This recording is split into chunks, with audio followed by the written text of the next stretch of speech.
Hey there, welcome to Leader Feeder, the show where we share practical leadership tips with you and your team. My name is Kirk and I'm your host. I want to start by reading some interesting little quotes and then chat a little bit about them. When the Paris exhibition of 1878 closes, electric light will close with it and no more will be heard of it. The horse is here to stay, but the automobile is only a novelty, a fad. This telephone has too many shortcomings to be seriously considered as a means of communication. The device is inherently of no value to us. And last but not least, I am bold enough to say that a moon voyage will never occur, regardless of all future advances. So that last one was from 1926, and the others range from about 1875 to 1905.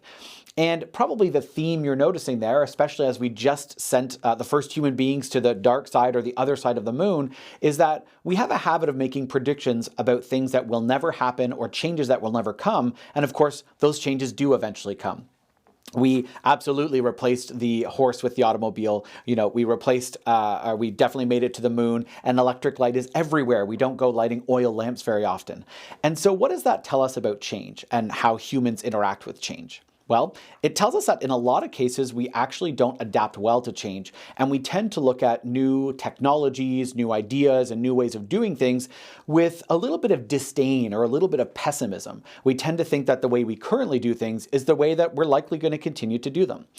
So, on this show, we talk about frontline leadership and how you can be a better frontline leader. So you might be thinking, well, how does this idea of, adopting new technologies and whether or not the horse or the automobile is eventually going to win out, what does that have to do with frontline leadership? Well, when you're in a manufacturing facility, there's always changes coming down the pipe, whether it's innovations to the technology, whether it's new systems to do things better or safer or more efficiently, or just new software being introduced, whatever it might be, there's a lot of change happening, and it's happening at a quicker and quicker pace. A couple of clients that we've worked with recently, when we ask about, we're coming in to do leadership development, so that's already going to be introducing a certain amount of change to the team, we get a little bit of a worried look because their response is, our team is already handling a lot of different change on a lot of different fronts. Whether it's implementing a new ERP system or new machinery or equipment coming in, the team is really doing their best to try to keep up with change all the time. Now, one thing we know is that, again, we tend to resist change a lot of times, and we tend to want to keep doing things the way that we've been doing them. And where a frontline leader comes in and why that's relevant to a frontline leader is just like a lot of these technologies that at one point we said, oh, those will never be the new way of doing things. We're never going to have automobiles all over the place. You can either choose to kind of hunker down and stay with the way things are being done and not be open to those new changes. Or you can be curious and open-minded and say, well, what if this new technology or this new system or this new way of doing things, what if that were to be the way that we do it in a couple years' time? And we would look back and actually go, wow, it's funny we never really thought it would change. So as a frontline leader, I think it's prudent and I think it's a good idea for you to be at least open-minded to these changes so that when a change comes down the pipe from management or wherever it's coming from, corporate, senior management, instead of immediately saying, well, that's not the way we do things. That's a dumb idea. Why would we do it this way? The way we do it is just fine. Or even just thinking that that new way is never going to work. It's never going to replace the way we currently do things. Some of these quotes here, and there's lots of others like it, tell us that in reality, it's more than likely that things actually will continue to change. And maybe the initial plan that comes down from corporate or from management isn't going to be the exactly what the new way looks like down the road once the wrinkles have been ironed out, but we can almost be certain that change is going to keep coming.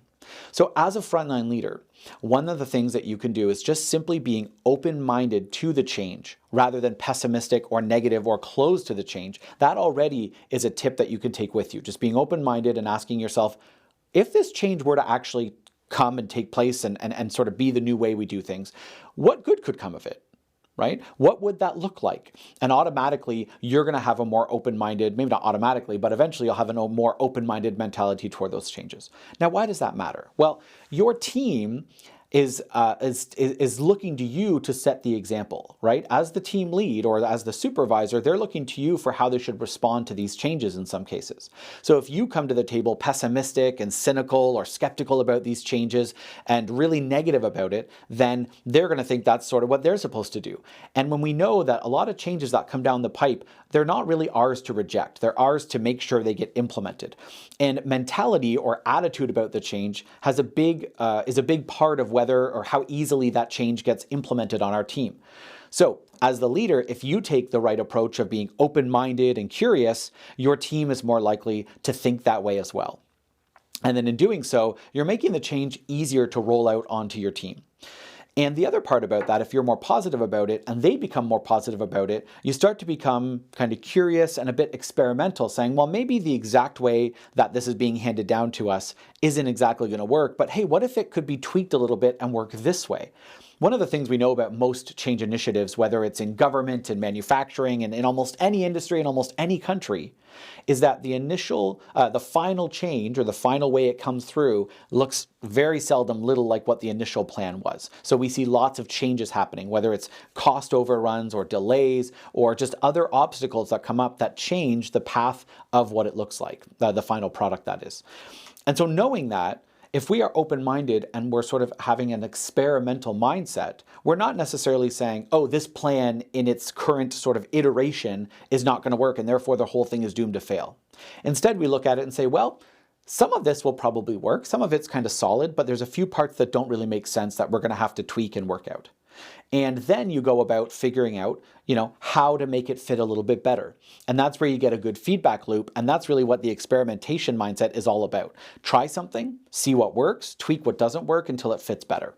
And you can imagine that mentality, that attitude, that behavior is a much better environment to work in than having a team leader who is constantly putting down the change, complaining about it, talking about how it's a bad idea, how management doesn't know what they're doing.